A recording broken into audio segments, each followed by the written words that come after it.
Hey there everybody, this is Tiger Eye Gaming and welcome back to episode 3 of my Minecraft 1.18 Caves and Cliffs Part 2 Let's Play. In today's episode, we have a few specific goals that we want to accomplish. For one thing, oh god, they're back? Okay, I legitimately didn't know they're there. Let me just inch around, hopefully without angering them. Okay, first thing, sorry, they really threw me off. But the first thing that we want to accomplish is working a little bit on the balcony out here at the back of our house. Right now, the back is looking a little bit plain. It's just a slate of oak planks, and while that works practically, I would like to make it look just a little bit prettier. So that's one of the first things we want to accomplish. Hopefully it shouldn't take too long. I'll just need to do a bit more work chopping down a forest over there. The second thing that we want to work on today is actually doing a bit more exploring.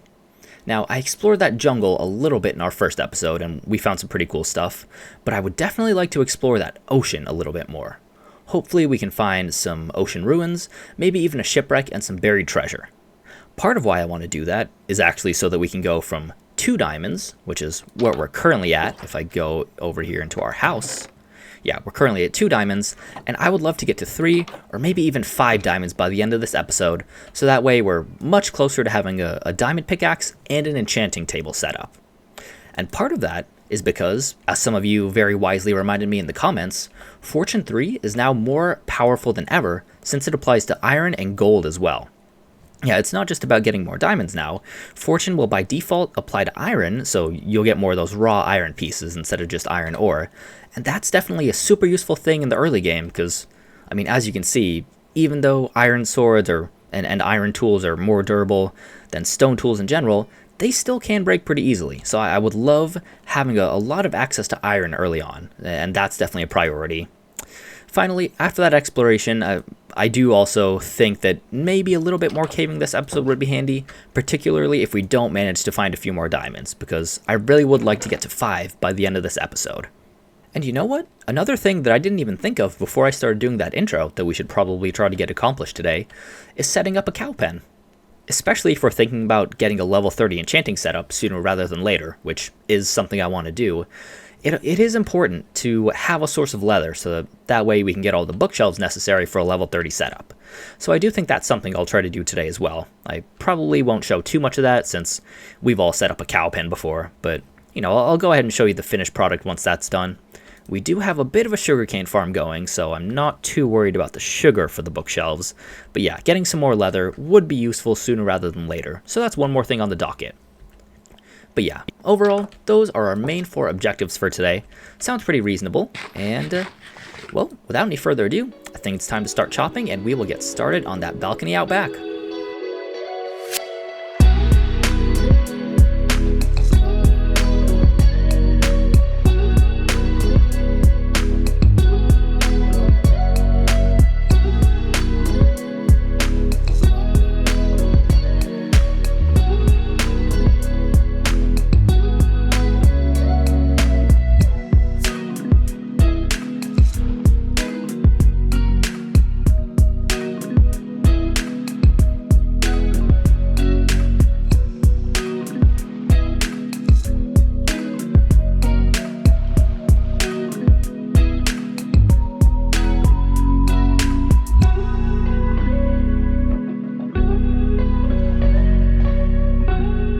Alright, well, it's a few minutes later, and I've gone ahead and constructed the balcony. Nothing too complicated, just some oak slabs, oak fences on the sides, little wood support pillars with the jungle trapdoor on top, like I did up front.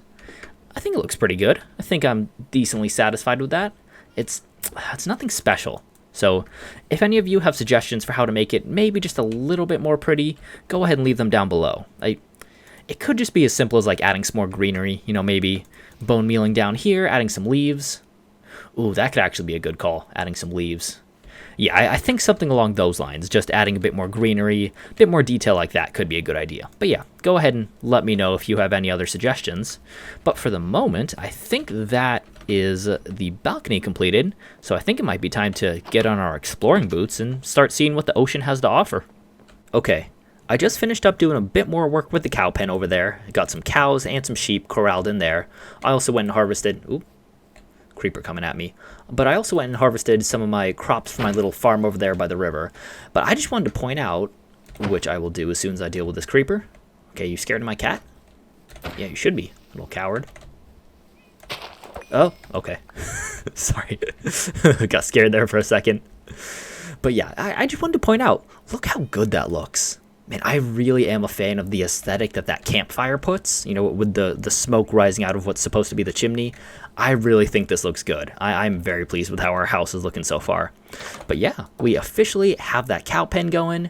Just went and bred them, so I think, yeah, maybe once the sun comes up, once I sleep off the night, I'll go ahead and breed them again. But yeah, I think our balcony's looking good. I went ahead and tried to do a little staircase thing. This doesn't look great, so I'll probably fix this. I do think the overall idea works well, though. A little staircase down to the grassy area below. But yeah, I think once we sleep this night off, it's probably going to be time to go ahead and do some exploring in the ocean. All right, everybody. I got my door. I got my boat. I think we are just about ready to go. So, ooh, dolphin. Sorry, I keep getting distracted so easily. But without any further ado, I think it's about time that we hop on in. We watch out for that pufferfish that I saw floating around, since this is a warm ocean. And, well, here we go. So this isn't exactly a buried treasure or a shipwreck or anything like that, but I did manage to... Ow. Sorry, I forgot I was standing on that.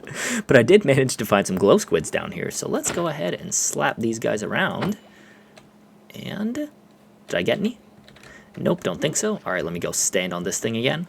Also, fun fact, there was a little piece of glow lichen right here on this block when I was first standing on this magma cube block.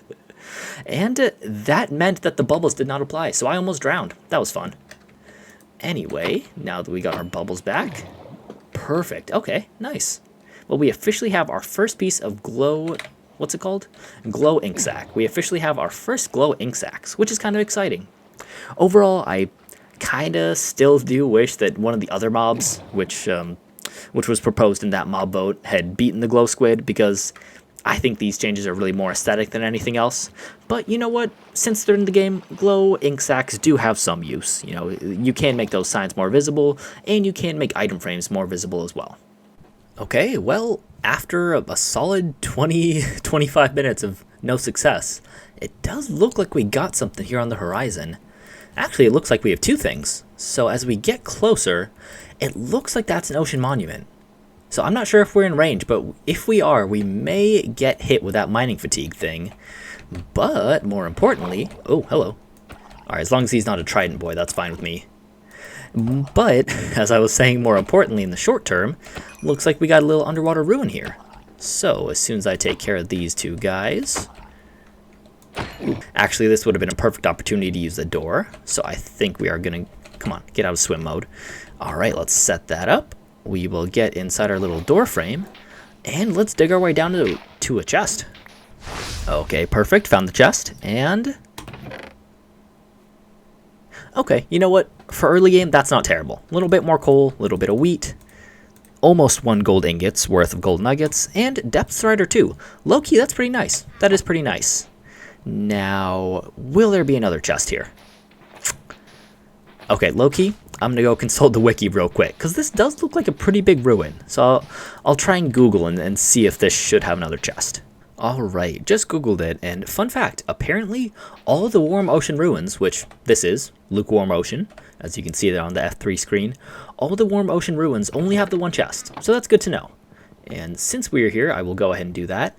That helps because I believe if you use the dolphin mechanic, where you feed them some raw cod or raw salmon, and they swim to the nearest ruin, if you do that, it should take this one off the list. So, i.e. dolphins won't swim here anymore when I feed them the fish. They'll instead go to a different ruin, which is helpful, since I actually Googled that mechanic recently because I kind of thought, hey, I'm having no success, might as well just use the dolphins to bring me to a shipwreck or something.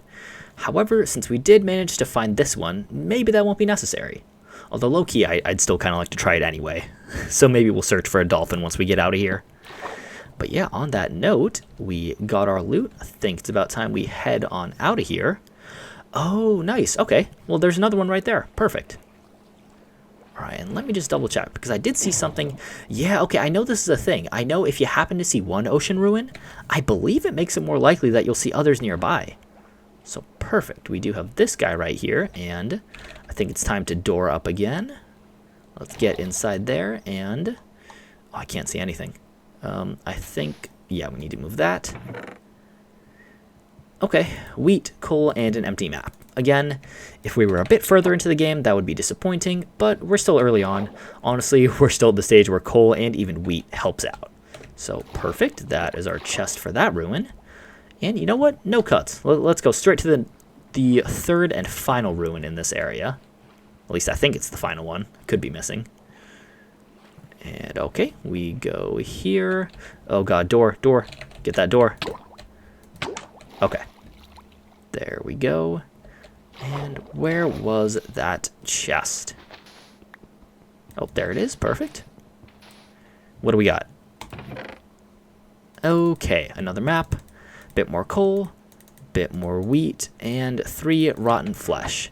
Again, not too sublime. When I was looking at the wiki for these ruins, I don't think these are going to be where we find the diamonds. I think that's more in the shipwrecks and, well, actually not the shipwrecks, the buried treasure, which you find in shipwrecks. Or rather, I think diamonds will occur in buried treasure, which you find by getting a map in a shipwreck. There we go. Got it. And oh cool, one of those drowned actually dropped a copper ingot, which is the first time that we've had a copper ingot in this game. Very nice. And actually, on that note, I feel like I should mention, there were some people in the comments mentioning how, you know, a lot of YouTubers say that copper's kind of useless, it's just an aesthetic block, and they were pointing out that it does have some practical uses, which, you know what, is fair enough. Lightning rods are kind of cool, it's a cool mechanic to use, and I believe they are also used in spyglasses. That's what someone mentioned in the comments. I have actually never crafted a spyglass before, since, you know, generally I use Optifine, and that kind of makes them redundant. However, since spyglasses now exist in the game, I might try to avoid using the Optifine zoom feature in the future, and maybe I'll just try to use spyglasses instead. So that is something cool to keep in mind, and you know what, I appreciate you all coming to Copper's defense in the comments. Low-key, doing this at night might actually be a much better move, because I see something else there in the distance that could be cool to check out, and ooh, hold on. Okay, well, first of all, that's a ruined portal, which is cool. But also, I finally spotted one. I think it's right there. Come on, tell me my eyes didn't deceive me. Yes, I think we got a geode. Okay, let me take care of this drowned boy. Come on. A little slap. And I'm about to drown. Let me get up to the top. And yes, that definitely looks like a geode. Oh, that's so sick. I love these things. And I have not managed to find any yet, really, in my survival worlds and in the testing I've done. So let's go ahead and get inside our door. This is really exciting. Now, I know we were just talking about copper and how I kind of consider it to be more of an aesthetic block than a practical one. But I actually kind of think the opposite about geodes for mainly one reason: tinted glass. Now, I know on its head that is technically an aesthetic block too, but I really like the application of tinted glass in that you can use it to make mob farms that you can actually look into, but that'll remain dark. And I really think that's something that Minecraft has been missing for a while. Oh, yes, I love that so much. I love these things. They are so pretty, and the sounds they make are super cool too. Okay, let me approach this with some caution, because I don't know if something might have spawned in here. Oop. Okay. Looks empty. Good. Okay, perfect. Nice. So it doesn't look like it's exposed to a cave. That doesn't always happen. It's a little exposed to the water, but nice. Okay. Well, we've officially found our very first amethyst geode. So real quick, before we do anything else, I just want you all to appreciate the sounds of this thing. So let's go ahead and crank that up, master volume 65, and I'm just going to shut up for a second. Just listen to this. You know, that's not even loud enough. Hold on. Boom, 100. Let's go.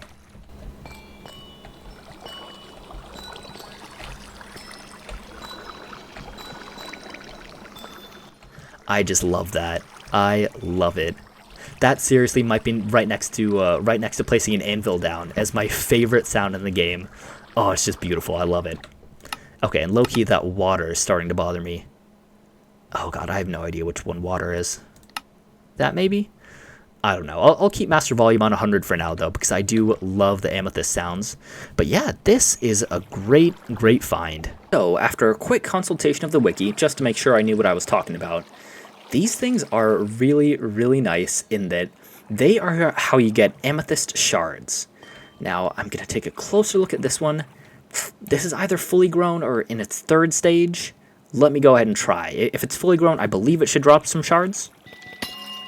Perfect. There we go. And okay, nice. So we got the spyglass thing popping up. Perfect. And you know what? I'm actually going to go ahead and craft that just so we can get a look at the recipe. Well, first of all, you can craft a block of amethyst out of the shards, which is super cool. But let's do that, and let's do spyglass. Perfect. Yes, so that's crafted with 1 amethyst shards and 2 copper ingots. So nice. That is something that we can do post-haste once we get back home.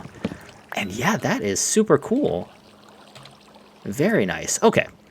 So in terms of the mechanics of these things, if you don't have Silk Touch, if you break these crystals before they're fully grown, nothing will drop. I actually tried that with one that was over here, and I didn't get anything back.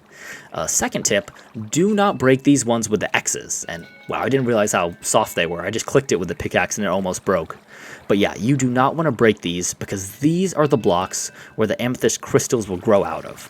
So in fact, what I think you kind of want to do is break the blocks surrounding them so that all the faces with X's, which, well, should be all the faces in general, are exposed to the air. That way they have the most potential spaces for crystals to grow. So what we want to do here is really, since it's not attached to any others, yeah, you just want to give it all the air you can. So perfect. Now this one has 1, 2, 3, 4, 5, and underneath 6 spaces where amethyst crystals can grow out of, meaning that, you know, it has the highest potential to grow the most crystals the fastest.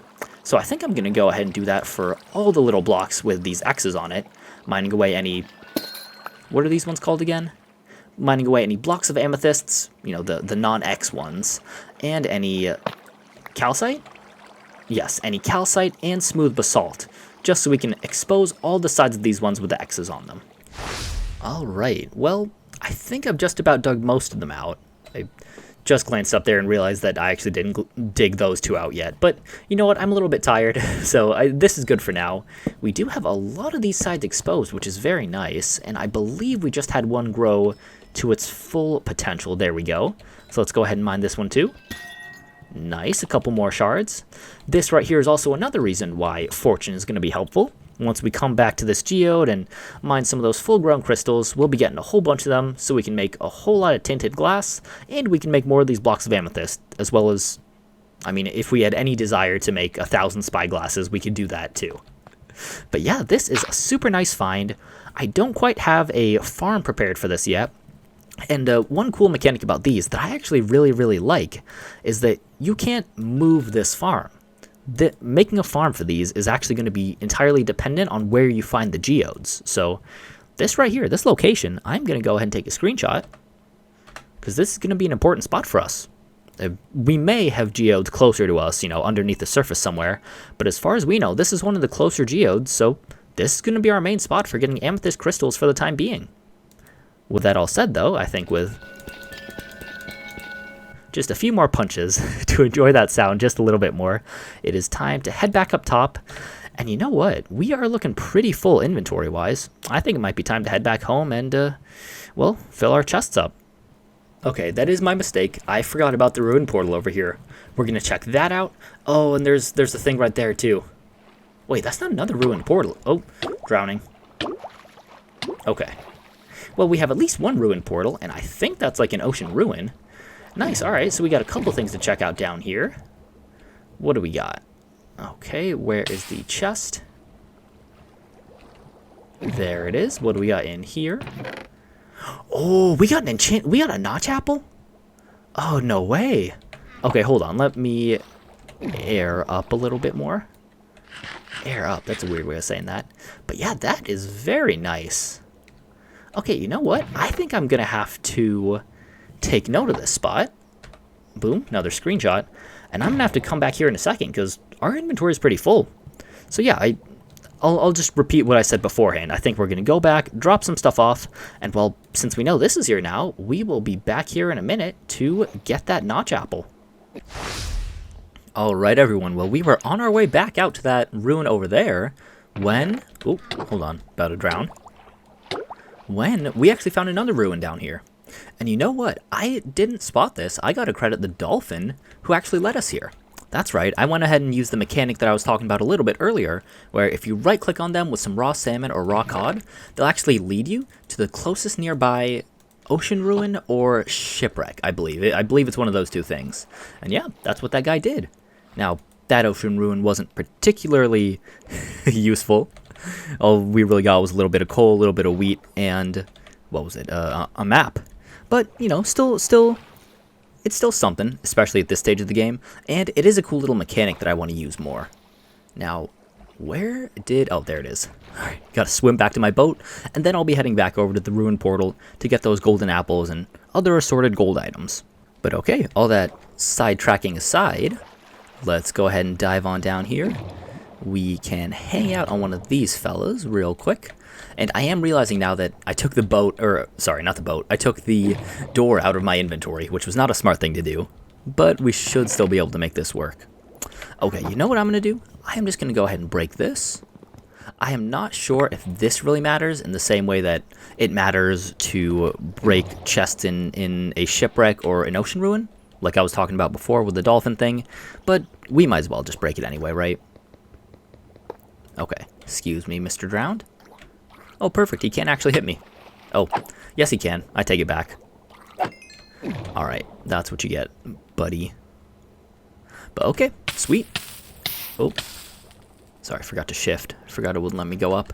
But yeah, with that, I consider this little area... That's a shipwreck! Oh my god, it's literally right here. How did I not notice that? That's so sad. Nice. I swear, legitimately, I did not notice that until just now. And actually, on that note, what is that over here? Wait, is this another geode? This wasn't the same one, was it? Oh my god. Bro, I am just blind. No, to be fair, this type of ocean, what is it? Yeah, lukewarm ocean, it is like really blue, especially when you're down in it, so it can be tough to see stuff unless you're right on top of it. That's actually an example of why I'm a big fan of using night vision potions when it comes to exploring stuff underwater. It really makes it just so much easier to see stuff. But okay. Honestly, you know what? I'm just going to make another door right here, I think. I think that's the move. So we're going to have to be a little bit quick with it. Boom and... Boom, come on. Click quickly. And... let us in. There we go. Alright, time to dig our way down. Or just swim our way down, preferably. Okay, chest number 1. Come on. Alright, bunch of paper, potatoes, leather cap. Let me breathe real quick. Ah, there we go. Got that sweet oxygen. Okay. And let's head back down. I think I'll just go ahead and break this chest. Alright, perfect. And, oh, those are our first potatoes. I didn't even realize that. And, okay, sweet. It's also one of those that has a door built in. Should have realized that, but that's alright. I think there's another chest in shipwrecks that look like this. Not 100% sure, though. So, quick jump cut while I check if there's another chest. Okay, so based on a quick search of the wiki, I believe this is a front half, right side up, degraded ship. That's the part of the denominations they use on there. It's kind of complicated. The easiest way is definitely to look at the wiki. But what that means is I think there's only one chest, which seems to line up with, well, what I found, because I've only found one chest. So I'm not going to waste any more time searching for it. It's a little bit disappointing because it wasn't even a treasure chest. But I mean, we did get potatoes, which isn't nothing. Now, I did see another light down there that I don't think we'd explored yet. Oh, was it? Yeah, okay, it was in that direction. Let me check that out real quick and just make sure that it's not something I'm missing out on. Oh, no. Okay, this is the geode. This is the geode. That's right. Nice, okay. So there's another geode right over there, too. That's interesting. They honestly might even be close enough to each other where they could both be loaded Oh yeah, no, they're definitely that close. Okay, that's sick. That's really good to know.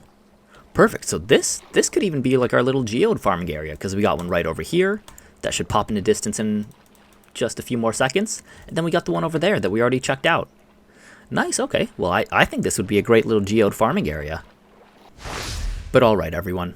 As we boat back towards our house and the sun is starting to set on the horizon, I think it might actually be time to end this episode. Now, I know I said that I wanted to find some more diamonds this episode, and I found exactly none. But I think what we might end up doing is a good old-fashioned YouTube trope, some off-camera mining. Yeah, I think the smartest thing to do here, or at least the thing that I'm going to end up doing, will probably be that I end the episode here, and then in between episodes, I'll just go down on into the caves, hopefully find some open spaces underneath y=0. You know, the lower down in the world, typically the better for finding diamonds. And I'm just going to try and get 3 more diamonds there in between episodes. So hopefully next time you see me, we'll be at 5 diamonds at the very least, and we can get started on an enchanting setup and a level 30 bookshelf setup as well. But with that all said, thank you all very, very much for watching. I really do appreciate it, and it's been super cool to see all the love and support this series has been getting so far. I know I've gained a huge amount of subscribers, and my first couple videos in this series have been doing super well on YouTube, so I just wanted to say thank you very much. I really appreciate it. It definitely is keeping me motivated to keep on making videos and to continue this series, which, I mean, I'm super happy about that, because this update is looking really, really cool. But yeah, thank you all again very much for watching, and I will see you in the next episode soon.